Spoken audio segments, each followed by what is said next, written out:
watching today is Wrestling Wednesday, and this week's Wrestling Wednesday is the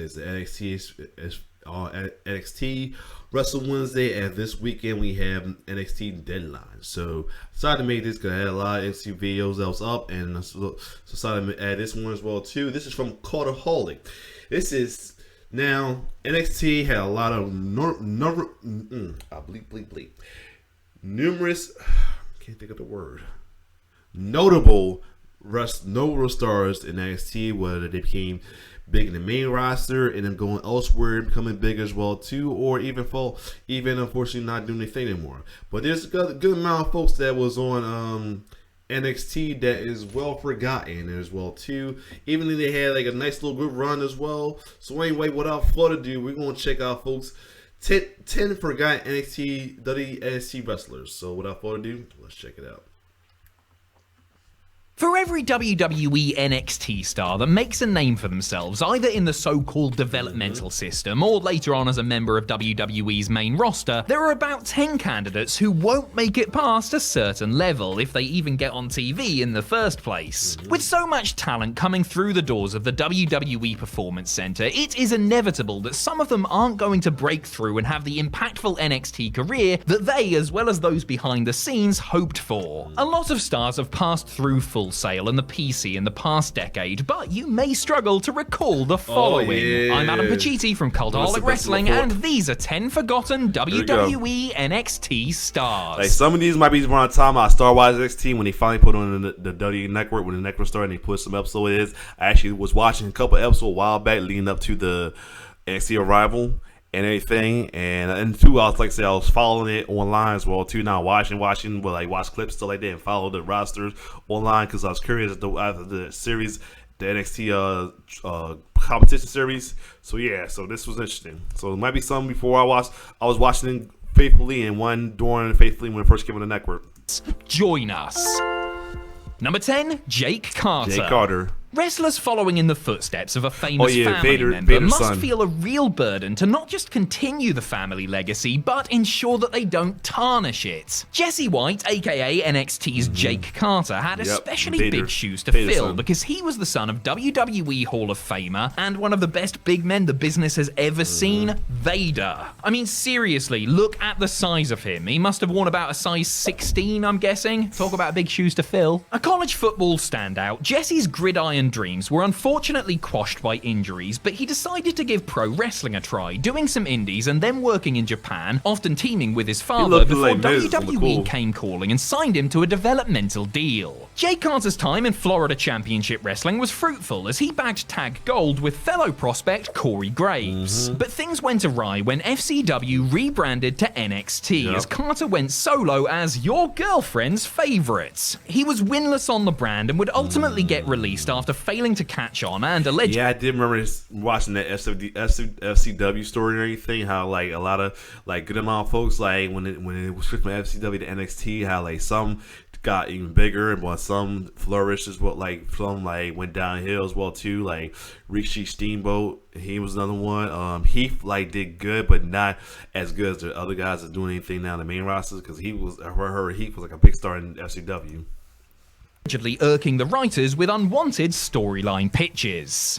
Number 9, Kaylee Turner. Oh, yep. Another NXT hopeful. Alicia Fox sister. Yeah, she could not catch a break at all, man. She got released from FCW and then was on Tough Enough, didn't make it, and then got a second chance and still looking for the same success as a family member was Christina Crawford, aka Kaylee Turner, the younger sister of Victoria Alicia Fox Crawford. Signing with the company in the summer of 2011, Christina was then released from her contract so that she could participate in the rebooted Tough Enough. When she didn't win the reality show, WWE re-signed her and she ended up winning the FCW Divas title. Kaylee Turner wrestled a solitary televised NXT match, teaming with Caitlyn to lose to Paige and Tamina Snuka on the August 8, 2012 episode of the show after a couple of weeks of appearing in non-wrestling roles. 3 days later, WWE released Crawford while she was still recognized as FCW Divas Champion. 3 days after that, WWE retired the FCW Divas title as they were preparing to fully rebrand everything to NXT, making Turner the final champion. The rap on Crawford was that after a couple of years in training, she wasn't picking things up quickly enough and that her body wasn't responding well to the wear and tear that comes with bumping, but she's evidently been very successful in her post-wrestling life. Oh, she's Number 8, Briley Pierce. Ooh, and we are immediately back yet again with another this definitely way before my sibling pursuing sports entertainment superstardom via WWE's developmental system. To be fair to Ryan Nemeth, younger brother of Nick Nemeth, aka Dolph Ziggler, he had watched his older bro go from a caddy to a male cheerleader to a bloke who introduces himself to people before getting beaten up to finally achieve that's right. a nice level of success as a dependable workhorse. He's doing this thing AEW now. Yeah, he's doing this thing AEW now. I didn't realize that's Ryan Nemeth. Do it? Why can't Ryan? The one-time FCW Tag Team Champion debuted in NXT as an interviewer before making 3 televised in-ring appearances, all of them recorded at the same May 2nd, 2013 TV taping. They were a no contest with Sakamoto when the Ascension's Conor O'Brien ran in and murked them both, then a handicap match lost to O'Brien while teaming with Sakamoto, and then a fleeting battle royal. I think I remember this from like wrestlers who has family in WWE appearance that aired after he was released. His release was a surprise to many, as it was noted that he was popular and worked hard, but WWE were about to move everybody into their new performance center and wanted to bring in some fresh faces. Oh, and apparently a member of senior management disliked him for no good reason. That'll do it. Number 7, Memo Montenegro. Alright, so it's been a few seconds since we've talked about an aspiring wrestler getting into the family business in the hopes of matching the accomplishments of their kin. NXT's Memo Montenegro wasn't just a member of any wrestling family either. As the son of Dos Caras, nephew of Mil Mascaras, and brother of Alberto Del Rio, he was essentially lucha libre royalty before he'd even put on a mask. New to the business and not exactly doing anything to stand out, the unmasked Montenegro wrestled 8 NXT matches in total, including 2 on television.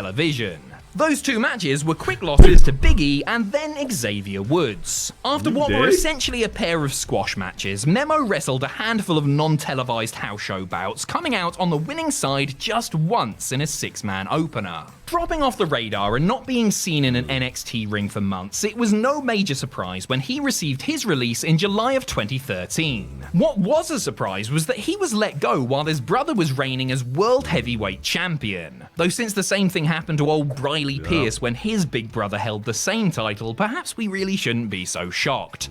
Number 6, El Local. You're gonna find out who this is.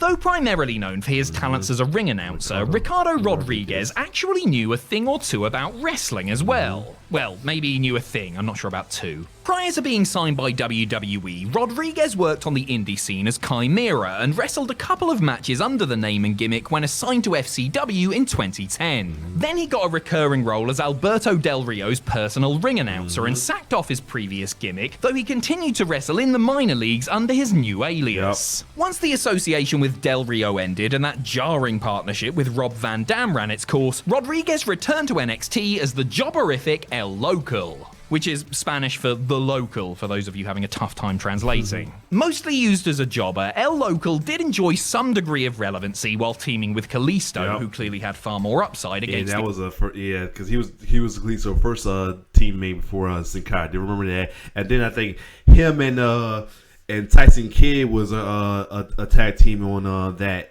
Saturday Night Slam thing they had like for kids. I remember him and Tyson Kidd was like tag team as a lucha though. He was all local and he was somebody, and Tyson Kidd was like another lucha wrestler persona. The Ascension, which included an NXT tag team title match at the very first takeover. But that first takeover was the end of the line for Local/Rodriguez, who was released just a couple of months later. Number 5, Mickey Keegan. Wow. Mickey Keegan.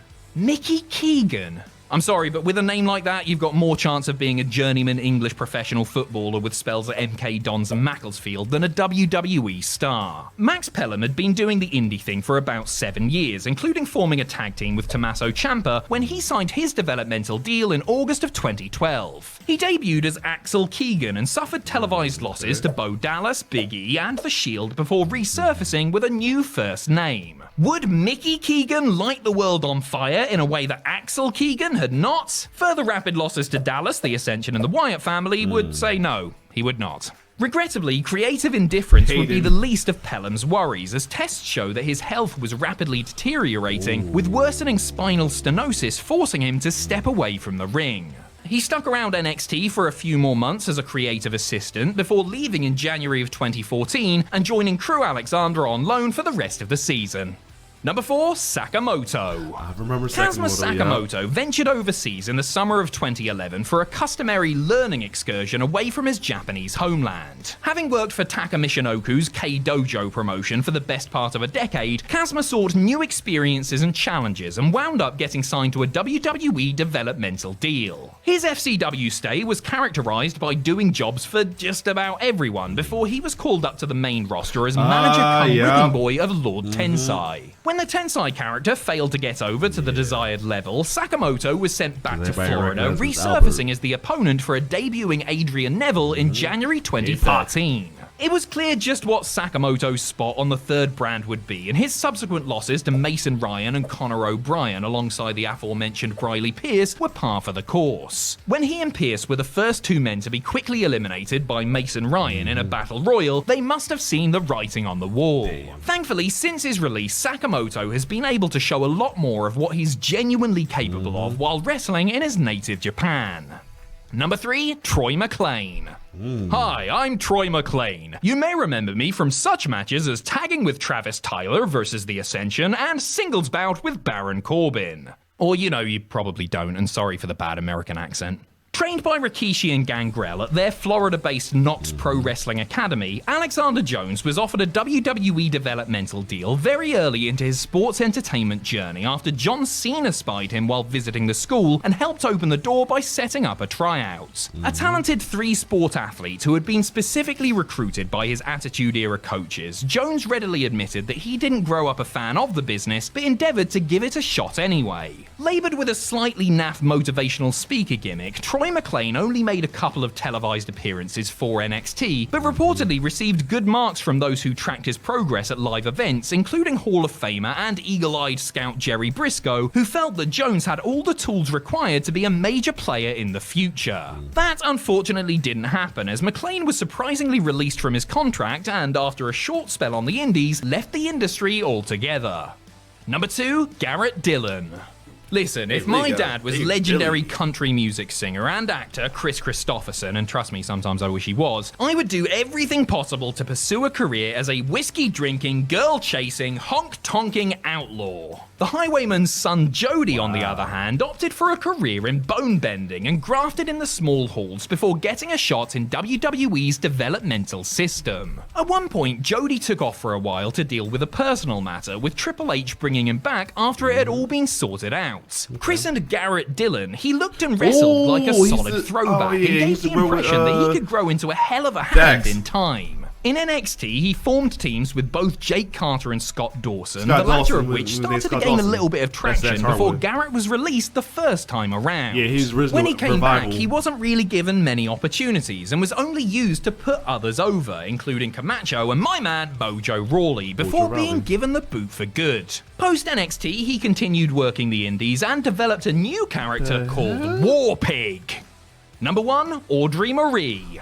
Unlike many who pursue the WWE dream, Ashley Miller was neither an aspiring wrestler nor had any real athletic background to speak of. Miller was, crucially, a fan of it growing up, however. Ashley was working as an accountant when she entered and won a modeling contest, subsequently turning down several other modeling gigs in order to try out with WWE. She was signed to a deal, given the moniker of Audrey Marie, and despite her lack of experience, worked hard and impressed those in charge. So much so that she beat Oksana to win the FCW Divas title, which she held for 105 days. Audrey probably thought that she was getting called up to the main roster when she was included in vignettes filmed hyping up the Wyatt family's debut, Sister Abigail anyone, but she remained in the newly revamped NXT instead. She initially scored a couple of decent wins on NXT TV against the likes of Sasha Banks and Paige, but was quickly phased out in favor of Banks, Paige, and the rest of the insurgent crop of promising young women.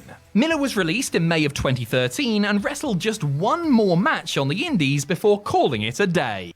Okay, there you have it. Some names I definitely remember, like Audrey Marie, Kaylee Turner, Jake Carter as well too. Almost didn't recognize Rally Nemeth as his name at the time though. Of course, it's Ricardo Rodriguez, but the other ones, Sakamura knew as well too. But yeah, good amount though. I mean, it's many others that should be in this as well too, but this is definitely the most forgotten, not to say. But other than that, this was a good list though. So if you like my reaction, like, share, subscribe to my YouTube channel. It's your boy T-Bird signing off. One love.